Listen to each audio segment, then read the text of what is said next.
इसके ऊपर मैंने एक अखरोट भी लगा दिया था। माशाल्लाह इतना ज़बरदस्त मज़ेदार बना है ये। माशाल्लाह इसको देखिए मैंने पीस में भी काट लिया। माशाल्लाह ज़बरदस्त जैसे बाज़ार में मिलता है ऐसे हमने इसको रेडी कर लिया। माशाल्लाह है हमारे चैनल पर, वीडियो को ज़रूर सब्सक्राइब कर लें, बेल आइकन पर क्लिक करें। तो आपको बनाने का तरीका चलते हैं अपनी वीडियो की तरफ। कप में से कम मैंने लिया है चमक अंगूरी आटा। इसकी रेसिपी मेरे चैनल पर मौजूद है, आटे की भी मौजूद है, सोन हलवे की भी।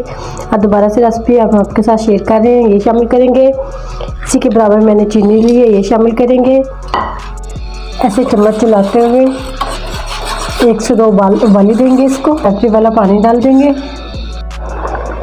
आधा घंटा हो गया, हल्की दरमियानी आंच पे मैंने इसको पकाया। आसान है घर में बनाना। इसको सेट कर दिया मैंने। माशाल्लाह अल्हम्दुलिल्लाह ज़बरदस्त हमारा रेडी हो चुका है।